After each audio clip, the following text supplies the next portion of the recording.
حضرت بابا فرید رحمۃ اللہ علیہ ارشاد فرماتے ہیں کہ درویش کے 70,000 مقامات ہیں،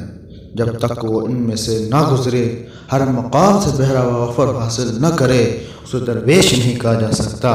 کیونکہ کائنات کے بھی 70,000 عالم ہے۔ جب تک درویش ان میں سے ہر عالم سے واقفیت حاصل نہ کر سکے، درویش نہیں کہلا سکتا، درویش کہلا جانے کا مستحق ہے، یعنی شکم پروری کے لیے بادہ درویشی اوڑا ہوا ہے۔ درویش کو ان مقامات میں ہر جگہ خوف و رجا کا سامنا ہوتا ہے، ہر مقام پر آزمائشوں کا ایک ہجوم اس پر نازل ہوتا ہے، تاکہ درویش کی استقلال و استحکام کی آزمائش ہو۔ اگر وہ ذرا برابر حد استقامت سے تجاوز کر بیٹھے تو وہ مقام سے لے لیا جاتا ہے، اسے نکال دیا جاتا ہے، مگر وہ درویش جو صبر و استقلال کا مظاہرہ کرتا ہے، ان مبتلاؤں پر خوش ہوتا ہے، اس کی ترقی ہوتی ہے، اس کا کام 18,000 دنیاؤں میں سے گزر کر عالم والا کی طرف راہ پیما ہو جاتا ہے۔ بس اس قسم کے انسان کو اہل سلوک کے ہاں درویش کہتے ہیں۔ ان 70,000 مقامات میں سے جب درویش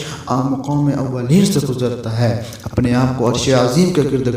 کھڑا دیکھتا ہے، عرش کے مکینوں کی معیشت میں نماز پنجگانہ ادا کرتا ہے، جب لوٹتا ہے تو خانہ کعبہ میں ہوتا ہے، جب واپس اپنی دنیا میں آتا ہے تو اس کا حال یہ ہوتا ہے کہ تمام کائنات کو اپنی دو انگلیوں کے درمیان مشاہدہ کرتا ہے۔ یہ حال تو پہلے مقام کا ہے، مگر جب درویش 70,000 مقامات کو طے کر لیتا ہے، اس کا حال وہم و فہم انسانی سے ماورا ہوتا ہے۔ اس میں اشارہ اس جانب ہے کہ غیریت کی گنجائش باقی نہیں رہتی، اور یہی مقام بندہ مولا کے درمیان ایک راز ہے، اس راز کو کوئی اور نہیں جان سکتا۔ شیخ الاسلام نے یہ فرمایا، نعرہ مارا اور یہ مصنف نے ارشاد فرمائی، جو درویش راہ کار بالا کشید، بیک لہجہ سرور سریہ کشید، چنا غرق کر دو بدریا عشق، یک دم سراز عشق بالا کشید۔ جب درویش کے احوال ترقی پذیر ہوئے تو ایک لہجہ میں اس کا مقام سریہ سے بلند تر ہو گیا، پھر ایک لہجہ کے لیے دریائے عشق سے بلند کیا اور واپس اس کی گہرائیوں میں کھو گیا۔